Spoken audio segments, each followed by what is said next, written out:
दर्शक बना रहे हैं ना।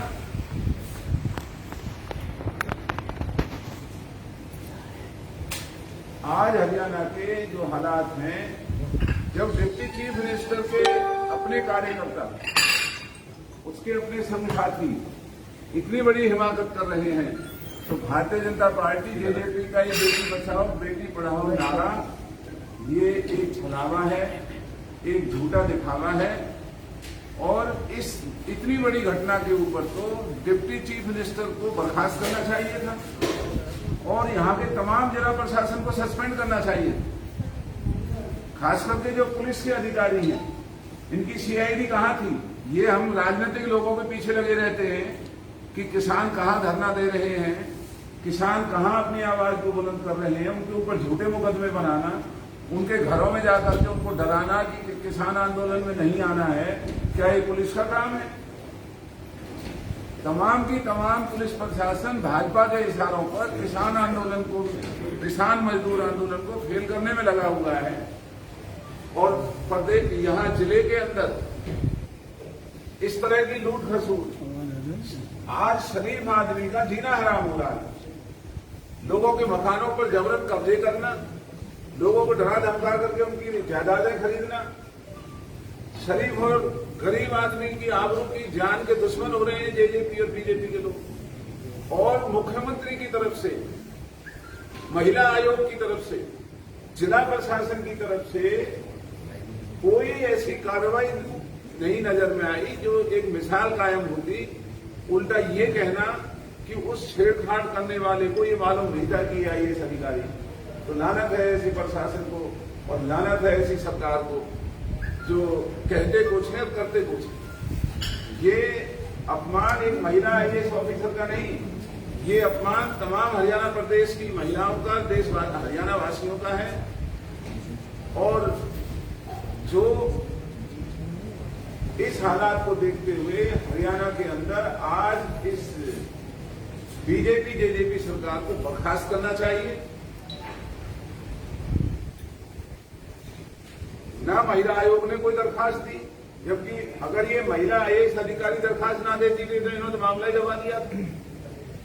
और आज जो आपके जिला फरीदाबाद में पुलिस अधिकारी लगाए हुए हैं, वो सब चौथ वसूल करने का काम करते हैं, राजनीतिक आकाओं के गुलाम बने हुए हैं, राजनीतिक आकाओं के इशारे पर फरीदाबाद के माहौल को खराब कर रहे हैं और जानबूझ करके विरोधियों के खिलाफ झूठे मुकदमे बनाना, उनको डराना धमकाना, नाजायज प्रॉपर्टी डीलिंग। फरीदाबाद में जहां आज ना कोई ग्रीन बेल्ट है, ना कोई वाहन निकलने का कोई रास्ता है, ना कोई और दूसरी सहूलियत की बात है, यहाँ के जो राजनेता हैं वो प्रॉपर्टी डीलिंग करने में तमाम पुलिस अधिकारियों का दुरुपयोग कर रहे हैं, कॉरपोरेशन का दुरुपयोग कर रहे हैं और तमाम जिला प्रशासन इस लूट में शामिल है। और सबसे बड़ी बात ये, जो महिला अधिकारी के इस तरह से जो उसके साथ डिप्टी चीफ मिनिस्टर की मौजूदगी में छेड़खानी होना, ये प्रदेश के लिए बहुत खतरे की बात है। तो हम मांग करते हैं कि डिप्टी चीफ मिनिस्टर को बर्खास्त करना चाहिए था और इन तमाम अधिकारियों को सस्पेंड करना चाहिए, जिससे मिसाल कायम होगी। जी, महाराष्ट्र में जो मुंबई में जो काले धंधे हैं वो आपके सामने आ रहे हैं। लगता है फरीदाबाद भी मुंबई के मुकाबले में एक इस तरह के गुनहगारों की एक बहुत बड़ी एक गिरोह का एक कार्यशैली बन चुकी है, जहां मनमाने तरीके से नाजायज प्रॉपर्टी डीलिंग, नाजायज तरीके से यहाँ पर जो कारखानों की हालत ये है कि जो पॉल्यूशन का जो पानी है वो धरती के नीचे छोड़ा जा रहा है। कोई प्रशासन देखने वाले, मोटरसाइकिलों का चालान काटने की फुर्सत पुलिस के पास है कि अगर सर पे हेलमेट नहीं, मुंह के ऊपर मास्क नहीं या कोई और है तो उसका चालान काटते हैं। और जो कारखाने प्रदूषण को फैला रहे हैं और तो और गंदे पानी को धरती के नीचे छोड़ने का काम कर रहे हैं, तमाम अरावली के ऊपर भारतीय जनता पार्टी के शासन में बड़े बड़े फार्म हाउस बने हैं। कहाँ गई है भारतीय जनता पार्टी की ईमानदार सरकार? आज वो पहाड़ी नजर नहीं आते, जगह जगह होटल और बड़े बड़े फार्म हाउस वहां पर बन चुके हैं। तो ये भारतीय जनता पार्टी ये कहती कुछ है, करती कुछ है, और फरीदाबाद पलवल के आस पड़ोस के लोगों के लिए यहाँ जीना दुश्वार हो चुका है। इसलिए इस सरकार को फौरन बर्खास्त करना चाहिए, और जो इस महिला आईएएस अधिकारी के साथ छेड़खानी हुई है उसके एवज में तमाम जिला प्रशासन को बर्खास्त करने की शुरुआत होनी चाहिए। अगर कार्रवाई नहीं होती है आईएएस तो कांग्रेस का आंदोलन, ये अकेले कांग्रेस का मुद्दा नहीं है महाराज साहब, ये जनमानस का मुद्दा है। इसमें कांग्रेस भी और जितने और राजनीतिक दल हैं वो भी, हम तो कहते हैं भाजपा के लोगों को भी इसमें इतराज करना चाहिए। क्या उनके घरों में बहन बेटियां नहीं है? हम सब बहन बेटियों वाले हैं, और केवल मुद्दा इस बात का है कि प्रशासन का ये कहना कि छेड़ने वाले को ये पता नहीं था, मैं तो अखबार में पढ़ा कि छेड़ने वाले को पता नहीं था ये आईएएस अधिकारी है। इसका मतलब अगर आईएएस अधिकारी नहीं होता तो उसको उठा करके भी ले जा सकते थे। और जो गिरोह बने हुए हैं फरीदाबाद, उनके सरगना यहाँ के राजनीतिक नेता बने हुए हैं, पुलिस प्रशासन उनका गुलाम बना हुआ है, सबकी चौथ तय है, लूट मची हुई है। कॉरपोरेशन के जो भ्रष्टाचार के मुद्दे हैं वो आपने सुने, कॉरपोरेशन का क्या तमाशा बना रखा है। दलाल साहब, आप जिक्र कर रहे थे अभी महाराष्ट्र से कंपेयर कर रहे थे फरीदाबाद को बॉम्बे से, तो जिस तरह दुष्यंत चौटाला का आप इस्तीफा या बर्खास्त करने की बात कर रहे हैं, तो वहां के गृह मंत्री की आप बर्खास्तगी की मांग कर रहे हैं? महाराष्ट्र अगर कोई भी कसूरवार है, चाहे वो महाराष्ट्र का है या कहीं का भी है, जो गलत काम करता है उसको बर्खास्त करना चाहिए। अब ये घटना तो आप सबके सामने हुई, उनकी मौजूदगी में हुई, तो इसकी तो इंक्वायरी की भी जरूरत नहीं है। लेकिन अगर वहां भी कोई इस तरह से गुनाह में शामिल है तो बिल्कुल करना चाहिए। लेकिन पुलिस ने, जो आप पुलिस पर आरोप लगा रहे हैं, पुलिस ने उसी वक्त उसको पकड़ा और जेल भेज दिया पेश करके कोर्ट में, और क्या चाहते हैं इस मामले में? पुलिस ने तो उल्टा ये कहा है, जो मैंने अखबार में पढ़ा, प्रशासन के अधिकारियों का तो ये कहना है कि इनको पता नहीं था कि आईएएस अधिकारी है। पुलिस प्रशासन की सीआईडी, क्या उनको पता नहीं कि किस तरह के लोग साथ चल रहे हैं, या केवल किसानों को, आंदोलन जीवियों को ही ढूंढ रहे हैं कि कहीं कोई आंदोलनकारी तो नहीं आ गया। एक इस तरह की हरकत उसने एक दफा नहीं, जैसा हमने अखबार पढ़ा, उसने कई दफा की। उसको जड़ पाके कार्यकर्ता बताया जा रहा है, उसके पोस्टर लेके। मैं भी यही कह रहा हूं कि जो डिप्टी चीफ मिनिस्टर की मौजूदगी में उसके साथ चलने वाला आदमी बीजेपी और भाजपा का ही आदमी होगा, वैसे वहां दूसरा को कैसे जा सकता है? पूरे हरियाणा में ऐसी बात आती है और पहले भी महंगाई, अत्याचार, महिलाओं के लिमिट में लगाना, उनके साथ छेड़खानी करना हर सरकार का ही रहता है। हर सरकार में ऐसे काम होते आए, लेकिन सबसे बड़ी भूमिका रहती है विपक्ष की। अगर विपक्ष मजबूत रहे तो इनकी मनोबली नहीं चल सकती। आपको लगता नहीं है कि कांग्रेस का विपक्ष जो है वो मजबूत नहीं है? भाई तो मैं मुझे आपने कब सवाल है? मुझे बताया कि अच्छा, मुझे आपने कब सवाल नहीं है? जी, आप तो विपक्ष में ही हो। मैं तो उस दिन भी वहाँ हम घेराव करने गए थे डिप्टी चीफ मिनिस्टर का, और अगर उस दिन हमें पता चलता तो हम वहाँ पर और बड़ा हंगामा करते, हमें पता ही नहीं चला। लेकिन इसमें सवाल विपक्ष का या उसका नहीं है, सवाल इस हमारे इलाके की गरिमा का है। एक हमारी बेटी हमारे इलाके की एसडीएम, और हमारे इलाके के सत्ताधारी दलों के लोग इस तरह से गैर जिम्मेवाराना बर्ताव करें, और प्रशासन ये कहे कि उसे पता नहीं था। ये उससे भी बड़ा गुनाह था जो प्रशासन ने कहा। ये नहीं कहना चाहिए था कि इसको पता नहीं था। दलाल साहब, आपको पता नहीं था, आप कह रहे हैं कि और बड़ा हंगामा करते, क्या विपक्ष का काम हंगामा करना ही रह गया है? ये माने तो विपक्ष को क्या करे, इनकी तारीफ करे? ऐसे हंगामा से क्या मतलब है आपका? जो भ्रष्टाचार में सीधे तौर पर संलिप्त है, जो फरीदाबाद को तबाह कर रहे हैं, जो अरावली को सारे को लुटवा दिया, जो फरीदाबाद के अंदर ये कॉरपोरेशन और थानों में जो लूट मची हुई है, विपक्ष का काम है जय जयकार करने का है। बताइए। शहर में प्रतिपक्ष मौजूद है कांग्रेस का अध्यक्ष चुनने के लिए, लेकिन अध्यक्ष चुनने के लिए आपके मौजूद है, कॉन्फ्रेंस चल रही है ऑलरेडी वहाँ पर, लेकिन मौके पर कोई भी जी-तेज का सदस्य मौजूद नहीं है या कोई नेता मौजूद नहीं है, क्या कारण है? जनाब, मुझे नहीं पता, मैं तो आपकी सेवा में ये मुद्दा लेकर के आया हूँ, और हम तो किसान आंदोलन, जो किसान मजदूर आंदोलन है उसमें लगे हुए हैं। बल्कि कल जजपा के किसी पदाधिकारी ने शायद चौटाला जी के छोटे भाई ने बयान दिया है कि भाई ये तो कांग्रेस के लोग हैं। तो हमने तो सरेआम ये कहा है कि हम कांग्रेस के लोग बाद में हैं, पहले किसान हैं। और किसानों के साथ जब हमारे गतपुरी में फरीदाबाद पुलिस ने मारपीट की, लाठियों से उनको मारा पीटा, बेइज्जत किया, उसके बाद फिर हम सरेआम होकर के आंदोलन में शामिल हुए हैं। और हम फख्र से कहते हैं कि हम किसान मजदूरों के इस आंदोलन में सरेआम हैं और कोई छुपाव से या इस तरह से नहीं है। सब कुछ हम आगे बढ़ करके कर रहे हैं, लेकिन हम शांतिपूर्ण तरीके से करते हैं। हम कानून को अपने हाथ में लेने का काम नहीं करते और अपने हकों की लड़ाई लड़ना हमारा अधिकार है। खेल मंत्री ने आज कहा है कि पहले जो कानून है उनको लेकर जिस तरीके से कांग्रेस करी, तो पहले उन्होंने कहा कि पहले इस्तेमाल करें फिर विश्वास करें।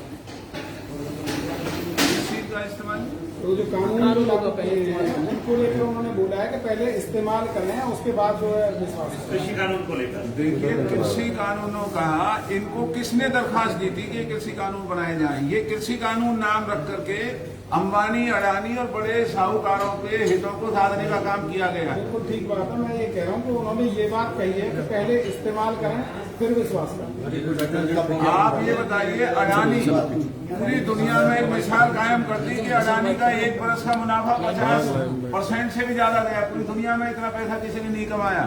तो ये बीजेपी जेजेपी की सरकार अंबानी, अडानी और साहूकारों के हितों को साधने के कानून बना रही है।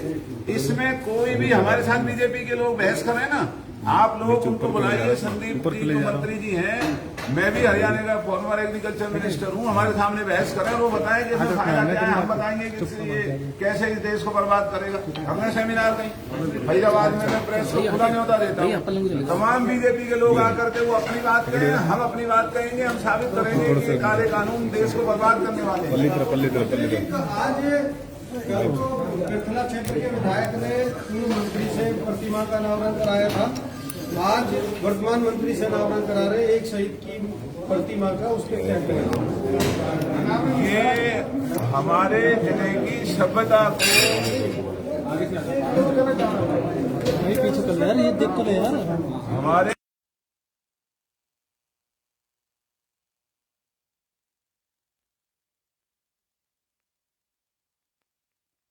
आज ना कोई नौकरी है, ना कोई उनकी सुनवाई है। पूरे हरियाणा में हरियाणा का कोई मंत्री कहीं नहीं जा सकता, किसी गांव में नहीं जा सकता। दुष्यंत चौटाला जहां से एमएलए बनाए वहां नहीं जा सकता, जहां से वो एमपी रहा वहां नहीं जा सकता। सिरसा जिले जहां के रहने वाले वहां नहीं जा सकते। हर मंत्री की नजर फरीदाबाद के ऊपर है। कोई मौका लगते ही एक एक उसका 3-3 मंत्री बार बार आकर के उद्घाटन कर रहे हैं। तो ये हमारे इस जिले की सभ्यता को अपमानित कर रहे हैं। जिस जिले ने इनको सरकार बना करके दी, आज ये बीजेपी की सरकार उस जिले की सभ्यता को तार तार कर रही है, अपमानित कर रही है।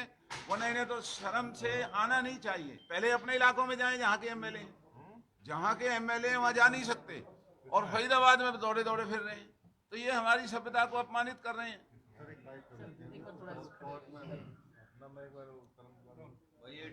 दलाल साहब फरीदाबाद पहुंचे हैं, प्रेस कॉन्फ्रेंस कर रहे हैं, मसला क्या है आखिर? आज का मसला जो मैंने आपको जैसा कि बताया है कि फरीदाबाद में डिप्टी चीफ मिनिस्टर की मौजूदगी में जो 2 दिन पहले एक इलाके के वाहियात आदमी ने हरियाणा की आईएएस एसडीएम अधिकारी के साथ छेड़खानी की, गलत बदनीयती से उसको अपमानित करने की कोशिश की और प्रशासन मूक दर्शक बना रहा। अगर वो आईएएस अधिकारी दरखास्त ना लगाती तो ये मामला ही कहीं समझ में नहीं आना था। और प्रशासन का ये कहना कि छेड़खानी करने वाले को ये मालूम नहीं था कि ये आईएएस अधिकारी है, इसका मतलब इस हरियाणा में और फरीदाबाद में अगर आईएएस अधिकारी नहीं है तो जेजेपी बीजेपी के गुंडों को महिलाओं को अपमानित करने का, उनको छेड़खानी करने का, उनको शर्मिंदा करने का लाइसेंस मिला हुआ है और सरकार मूक दर्शक बनी हुई है। मुख्यमंत्री की तरफ से कोई इस बारे में स्पष्टीकरण नहीं आया।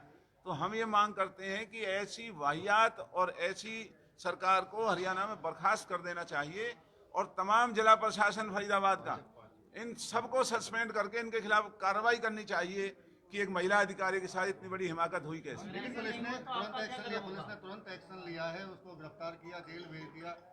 पुलिस ने जो 120B में जो और लोग उनके उसके साथ थे उनको क्यों नहीं पकड़ा? उसके अंदर किस पार्टी और किस नेता की हवा भरी हुई थी, उसके खिलाफ 120 क्यों नहीं लगाई? मंत्री जी, कांग्रेस प्रेस कॉन्फ्रेंस तक सीमित रहेगी या आगे लेके जाएगी इस मुद्दे को? जनाब, कांग्रेस की तो बात आप जब कांग्रेस वाली कॉन्फ्रेंस हो उसमें करना। मेरे से कोई अगर संघर्ष की बात करें, हम तो संघर्ष पर हैं, सड़कों पर हैं, रोज गिरफ्तारियां होती हैं, रोज सड़कों पर बैठे रहते हैं, रोज चारों तरफ हम ये करने में लगे हुए हैं। तो ये बात तो आपको मेरे ख्याल में इस समय आपसे बढ़कर कांग्रेसी कौन है? कौन आप पूरा अपने आप एक संगठन है कांग्रेस का? नहीं, कांग्रेस बहुत बड़ी पार्टी है, हम तो एक मामूली से आदमी हैं, लेकिन जो भी इस इलाके में जाति होती हैं, हम अपना धर्म समझते हैं कि हम उसका विरोध करते हैं। पहले भी किया है। इस हरियाणा के मुख्यमंत्रियों को नकेल डालने का काम हमने किया, हमारे इलाके ने किया। और आज वक्त की बात है कि हमारे ही दोनों जिलों ने सरकार बनाई और आज हमारे ही दोनों जिलों को लूटा जा रहा है, बहन बेटियों को अपमानित किया जा रहा है, बेरोजगारी की में धकेला जा रहा है, पहाड़ियों को बर्बाद किया जा रहा है, थानों में चौथ का काम किया जा रहा है, कोई बोलने वाला नहीं। आप जो कांग्रेस से बात करते हैं, बीजेपी के लोगों से क्यों नहीं बात करते आप? जो जिस पार्टी की सरकार बना के दी दोनों जिलों ने, ये लोग कहाँ सो रहे हैं? जो बीजेपी को जिन्होंने वोट दिया, तो वो क्यों नहीं बोलते? इनके एमएलए क्यों नहीं बोलते? उनको बोलना चाहिए। मानवता और राष्ट्रवाद कितना दिखता है इन लोगों में, जो आज आपने इस तरह से कॉन्फ्रेंस की है कि महिलाओं के साथ में इतना अत्याचार हो रहा है, आम महिलाएं, आईएएस के साथ में इतना अत्याचार हो रहा है, आम महिलाएं किस श्रेणी में आती हैं? इंसानियत और 26 तारीख को महाबंद का बुलाया, जो किसानों का किस तरह की रूपरेखा देखने को मिलेगी आपकी ओर से? देखिए, जो पिछले दिनों भी, जब मैं पिछले दिनों एमएलए था, मैंने फरीदाबाद में प्रेस कॉन्फ्रेंस की थी कि यहाँ लड़कियों को यहाँ से धंधा कराने का एक यहाँ अड्डा बना हुआ है फरीदाबाद में, अधिकारी उसमें संलिप्त, आपको याद होगा। ये कोई 3 साल पहले मैंने की थी, फोटो भी दिए थे आपको। और हम उम्मीद करते थे कि फरीदाबाद पलवल को, क्योंकि सरकार इनकी मेहरबानी से बनी है, तो यहाँ कोई लोगों को न्याय मिलेगा। उल्टा आज लोगों की यहाँ किसी की हिम्मत ही नहीं, किसी नुमाइंदे की या किसी वर्कर की। आप कांग्रेस के लिए कह रहे हैं, आप बीजेपी का कोई नाम तो लो जो इस सरकार और अधिकारियों के कुशासन के खिलाफ आवाज उठाने की हिम्मत रखता हो।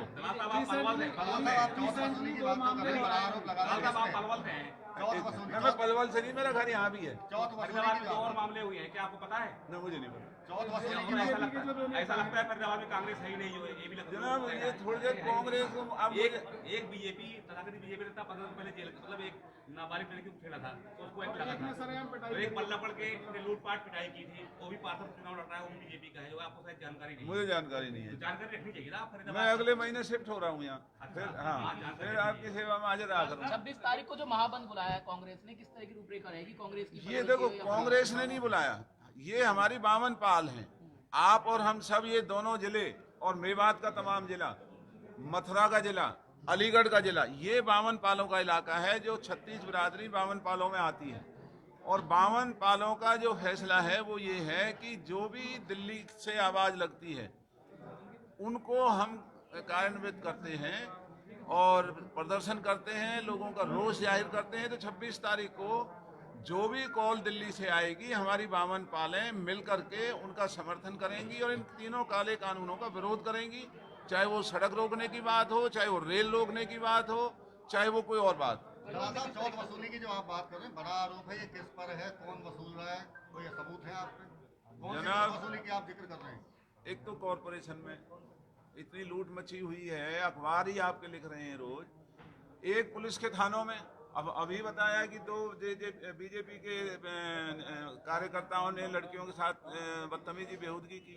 नहीं, ये चौथ वसूली में थोड़ी आता है सर। ये चौथ वसूली में ही तो जब थाने बिके हुए हैं, थानों में नियुक्तियां जो हो रही हैं, कौन लोग हैं वो? कोई सबूत है? आप निराधार इस तरह के जो आरोप लगा रहे हैं, या तो कोई सबूत है? आप ये जो चारों तरफ बदहाली फरीदाबाद की आपको नजर नहीं आ रही, जो फरीदाबाद के अंदर बदहाली हो रही है, चौथ वसूली की वजह से आप ये कह रहे हैं? कोई लोगों का डर नहीं है। अगर लोगों का डर हो तो पुलिस प्रशासन और दूसरा प्रशासन हिमाकत नहीं कर सकता गलत काम की। ये अरावली में अगर चौथ वसूली नहीं है तो ये पहाड़ों को तोड़ करके ये मकान और फार्म हाउस कैसे बने? इससे बड़ा सबूत आप क्या लेंगे?